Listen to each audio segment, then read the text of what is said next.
Shalom from Jerusalem. This is TV7's Israel Tour update. And as we're set to deliberate the latest, today we will focus on the situation in the Gaza Strip, rather, the meetings held in Washington, particularly the extraordinary meeting that President Trump is going to chair with regard to establishing or formulating some type of plan for the Gaza Strip, to include also a so-called day after and a vision for what Washington sees or hopes to see in this whole equation. Subsequently, there is also going to be held a meeting between Jerusalem's top diplomat, Foreign Minister Gideon Sa'ar, and U.S. Secretary of State and I was about to say Antony Blinken, but rather Marco Rubio. And the situation in Lebanon continues to be tense. We have to wait and see what is the outcome of Ambassador Tom Barrack's meeting with President Aoun, as well as the whole delegation that visited there. There are some developments also vis-a-vis the Islamic Republic of Iran, with severing relations between Australia and the Islamic Republic, to include also the ousting of the ambassador from Canberra. But nonetheless, before all that, we do want to mark, as usual, that today is day 691 since the Islamist Hamas and its terror affiliates perpetrated the heinous crimes against the residents of southern Israel, murdering some 1,200, wounding over 4,800 others, and kidnapping 251 people on October 7th of 2023. 50 of those hostages remain in Hamas captivity today, to include up to 20 of them alive. And let's introduce our experts for today, to include our TV7 editor-at-large, Mr. Amir Oren. Next to him, Colonel in Reserve, Reuven Ben Shalom, who is a cross-cultural strategist and a senior fellow at the ICT at Reichman University. And last but certainly not least, Brigadier General in Reserve, Dr. Amnon Sofrin, formerly the Chief of the Intelligence Directorate at the Mossad, as well as a senior officer at the IDF Intelligence Directorate. And I'd like to start with you, Mr. Owen. Let's talk a little bit about Gaza. The situation there continues to be precarious at best. Of course, there was the Nasser incident where the IDF, per an initial investigation, highlighted some type of camera overseeing IDF activities from which Hamas had directed various attacks against IDF troops. And during the attack, also at least 5 of which were members of Hamas, 1 of Palestinian Islamic Jihad, have been eliminated. Fill in the blanks for us, please. So, Jonathan, we have with us 2 senior officers with a lot of experience in after-action reviews, in debriefings, and in trying to find out what has happened during operational activities, so that whatever problems were identified could be fixed for the next time. But to sum it up, the most important element in all such after-action reviews is military necessity. The activity per se was justified, is justified, whenever the commander on the scene feels, according to his best professional judgment, that there is a military necessity to fire at a certain target. Now, obviously, when there are no non-combatants in the area, caution should be taken so that whatever harm comes their way is mitigated. But the uppermost concern for any military commander is military necessity. It has been established that in this particular case, too, there was military necessity to take out the camera, which was used or could have been used by Hamas to observe the Israeli units and direct fire upon them. Then come the 2 next questions. First of all, whether the chain of command took the necessary precautions so that all the plans will come up from the field to the highest headquarters designated, in this case, the Southern Command, and the approval for the request to get some fire upon the camera was coming down. The other question is whether the appropriate fire unit was employed, in this case, not aircraft, not even a drone, but a tank was used. This is questionable. And when the tank is being used, was it necessary to fire twice and 4 shells altogether rather than a single one at the camera? So the Israeli military takes it very seriously. Everyone understands the repercussions, the problem of legitimacy, especially when medical crews and journalists are among the killed, in addition to some 8 to 10 Hamas operatives who were killed. Indeed. Well, Colonel Ben Shalom, I'd like to ask you, since you also served as a pilot, among others, the type of munitions that you have to choose from one mission to another varies quite extensively. What was the process of decision making here, since the Air Force is a lot more prone to using the various type of munitions, and the decision making, at least the process in which this decision making is met, is processed. It's quite vigorous at times. And if it was merely a camera, why not use a sniper, for instance, which is common practice in most cases? Well, that's a good question, Jonathan. And remember, there's a big difference between regular times or peaceful times, as we say, and special operations carried out throughout the year, and a time of war where certainly the rules of engagement change. Things are more dynamic. Also, we're fighting a multidimensional war in really a joint manner. And this means that the fight is not a ground fight and then there's the Air Force and who's going to do it, but there is a commander of the region. In this case, the Southern Command owns the battle space. And now they're supposed to choose the right asset. An air asset maybe here could have been appropriate. There's also the issue of real-time or time-sensitive targets. And so here I wouldn't take it to some strategic dimension, as if there was some debate in Tel Aviv, what would be the right munition. Ultimately, it was probably, to the best of my understanding, a force on the ground, infantry in this, or infantry combined with armored. They see it. They, by the way, rely on approval that they got before, because everyone knew this target. Everyone knew that Hamas was using it. And they say, okay, what do we have? How can we take it out? Specifically, understanding the physics there, I don't think a sniper was possible. I don't think it's that kind of a target, but certainly it could be done with a drone, with something smaller, something more precise.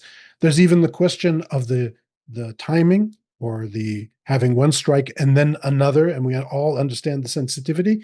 Even the aspect of the publicity of it, having the second one on live camera.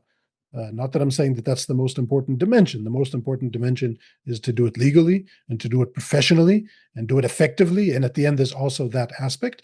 And also, I want to remind us that whatever we do, and even if it would be 100% professional, the narrative out there now is so extreme. It's so crazy. We're being blamed of genocide in Gaza, right? And here we're having this debate about the professionalism and the after-action review and the lessons we're going to learn.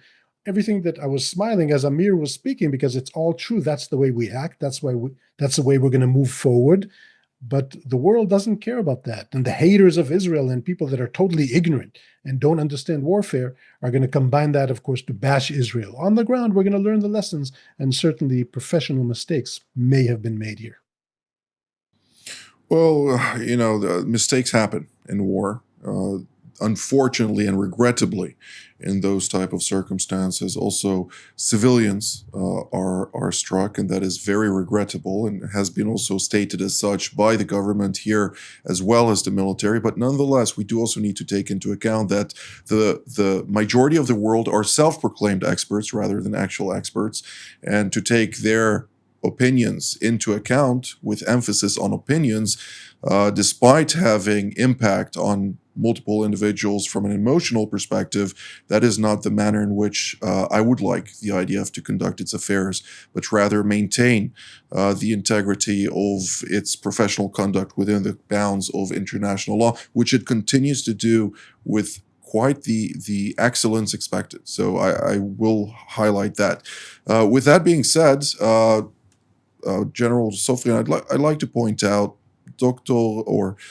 he's also a doctor, but Chancellor Friedrich Merz, who met just yesterday with the Belgian Prime Minister, held a joint press conference during the course of which he did highlight that he does not believe that there was a deliberate targeting of journalists by the IDF, but nonetheless, those type of events may occur, and they may occur also in scale, were the IDF to launch its full-scale offensive into Gaza City, which, according to him, was the trigger for his decision to bar the exports of munitions by Germany to Israel, for munitions, of course, earmarked for the operations in the Gaza Strip.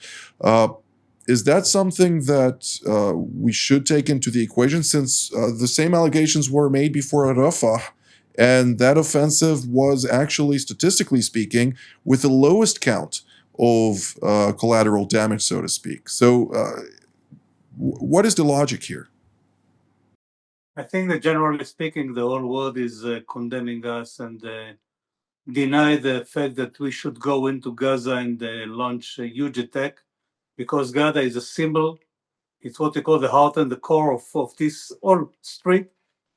Nevertheless, even though you have Khan Yunis and you have Rafah and everything else, but Gaza is the main core business of this whole strip, and therefore to get into Gaza is to get into a symbol. It's a huge place with high buildings, with many people there, and to take out all those people and to remove them southwards will take some time. And in parallel, the IDF is making its own preparations to launch this attack.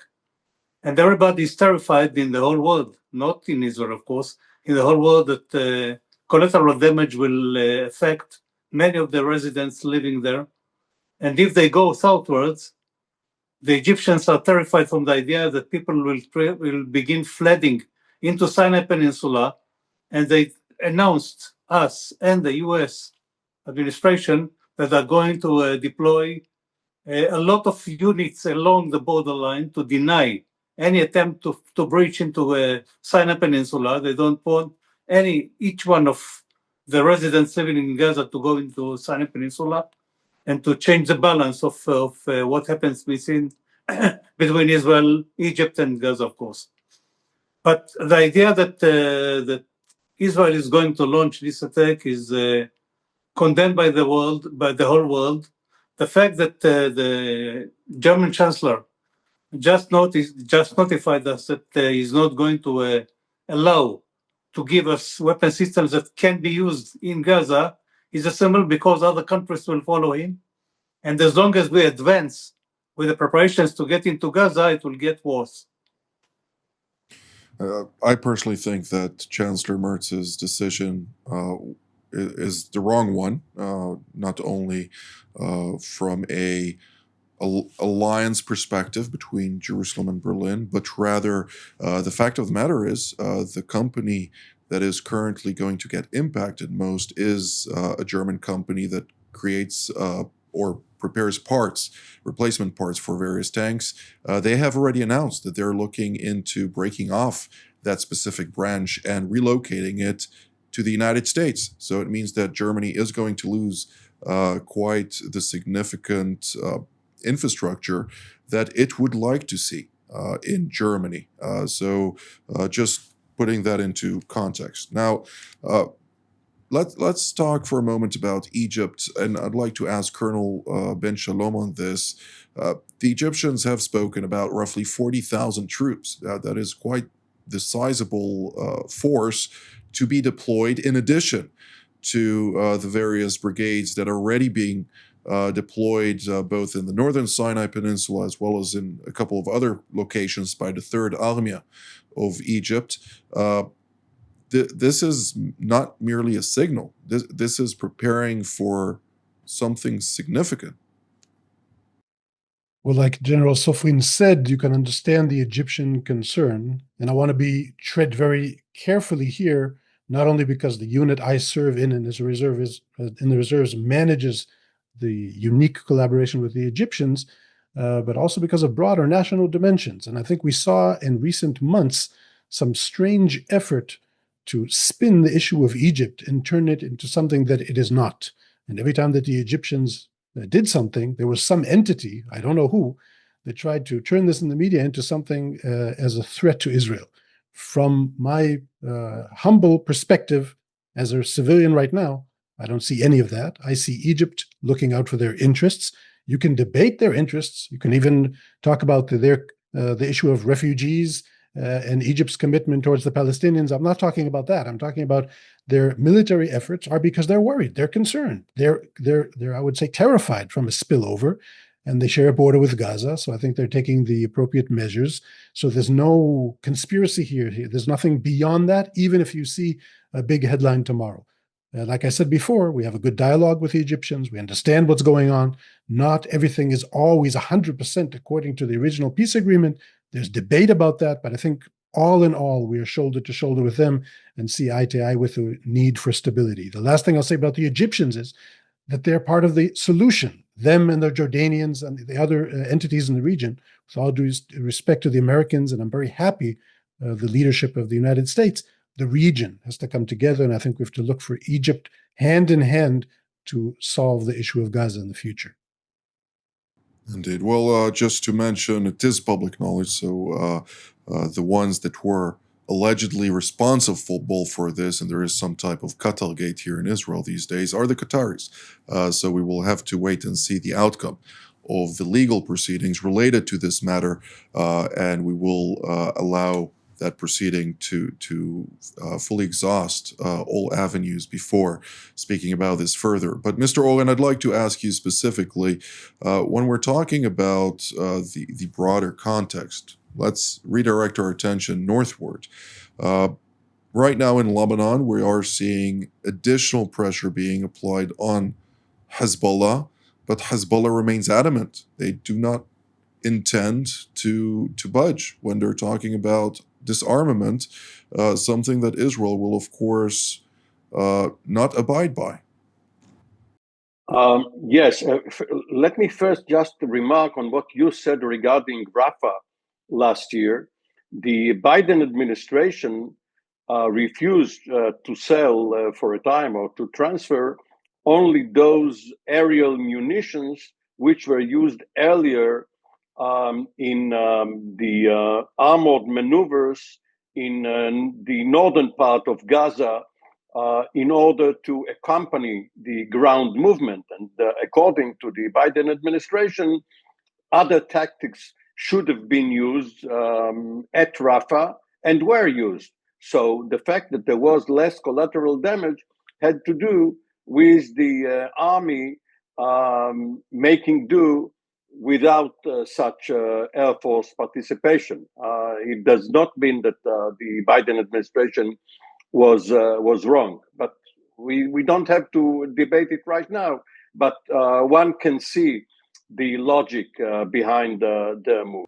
I will point out, just from my perspective, since there are laws in the United States, and the Biden administration rejected those claims that it supposedly withheld munitions from Israel due to those legal binding literature, so to speak. So it was in the wrong. It just pushed forward an Italian strike. But nonetheless, the Biden administration is in history. Now we're dealing with a reality on the ground. Let's move to the Lebanese file, please. Yes, well, as Ronald Reagan once said when he was a candidate for the presidency, he owned the microphone. So you, Jonathan, own the microphone. I am not going to push it any further. But remember, Joe Biden may try for re-election in 2028. Who knows? So putting that aside, there is no deadline in Lebanon. It is not as if there is already civil war in the streets, people are being killed in Beirut, and there must be some decision point. There are the demands by the government, especially the presidency. There is the counter argument, the refusal by Hezbollah. And it's a battle of wits and of wills. And we don't know right now whether President Aoun has the resilience to insist, especially since he must also rely on the support of the Sunni community as represented by Prime Minister Nawaf Salam and other communities. So it's an intricate domestic matter within Lebanon. And right now, Israel is in the position of a spectator, but it could intervene if, for instance, Hezbollah tries to overpower the government. Very interesting indeed. General Soflin, as somebody who dealt with the Lebanese portfolio for many years, looking at the complexities at hand, is there a scenario in which Hezbollah is disarmed without utilization of force? I don't believe that it is going to happen because if you look at the situation in Lebanon, it's quite complex. First of all, Hezbollah will insist that it won't be disarmed. Second, the Lebanese army is going to present on September 2nd, probably, to the government its plan to disarm or to dismantle Hezbollah from its what we call heavy or heavier weapon systems. Now, Hezbollah insists that it won't be dismantled and it will keep it on its capabilities. The Shiite Mufti of Lebanon said that this is what they call weapon systems of God, and it shouldn't be taken out of Hezbollah to somebody else. That's A. Second, you see the Palestinians in the refugee camps, in the biggest camp in the area of Beirut, which is Burj al-Barajne, that began delivering weapon systems to the Lebanese army. Just this week, a convoy of two trucks got into this refugee camp. They loaded the medium and heavy weapon systems on the trucks, and the trucks went away and delivered some of the weapon system to the Lebanese army. That means that this is only the beginning.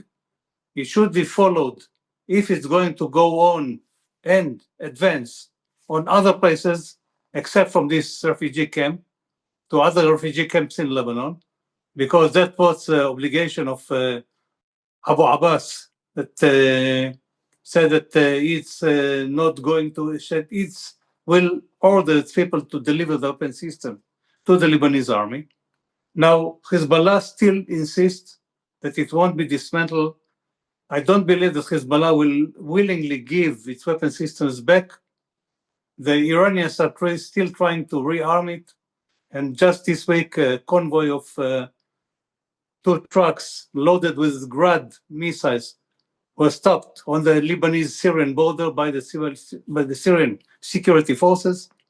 And therefore, the fact that Hezbollah is still trying to disarm itself and to rebuild its capability means that it won't give up, and I believe that it may even splash into some civil war between the Lebanese army and Hezbollah. I'm not sure about the extent, I'm not sure about the strengths that will be applied on both sides, but this is something that is jeopardizing the whole situation in Lebanon. Absolutely. Well, time will tell about that.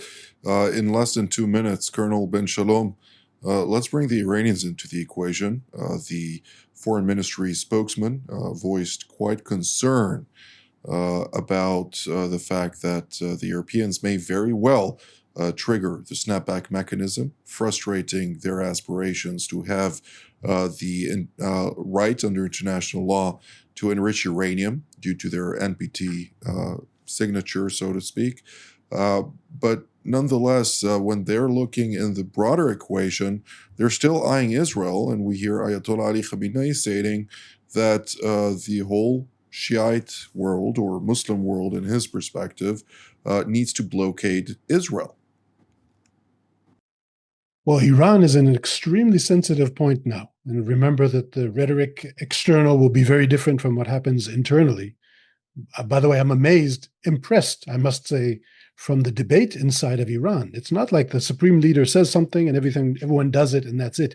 There is a lively debate inside of Iran. What is the right course to take now in all of these fields? You mentioned the nuclear issue, where we certainly hurt the program, set it back, but not eliminated it totally. They still have cards to play here.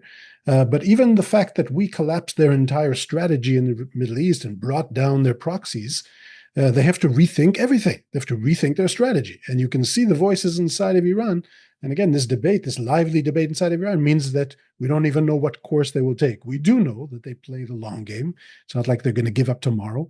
But the things that we did to them, taking out their capabilities, eliminating their air defenses, flying freely over Iran, actually, in a way, beating them in a technology war, demonstrating our superiority here. So they, in a way, stopped, are rethinking, recalculating. You can see even the organizational changes they're making now. Another impressive thing that they do, reshuffling the structure. Let's rethink this. Remember, a lot of the senior officials on the nuclear issue are gone. So I think that's where they are now, still playing the long game, still a serious, serious threat for us. Colonel Ben Shalom, General Sofrin, and Mr. Oren, thank you very much for all of your insights today. And I'd like to thank all of you at home as well. Until our next edition from TV7's Israel at War update. Shalom.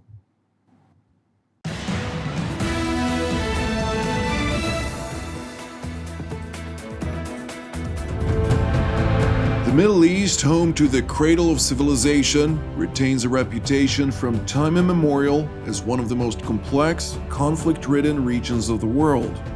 A cluster of nations, religions, powers, and influences, Mideast intricacies pose conundrums to even the most astute individuals.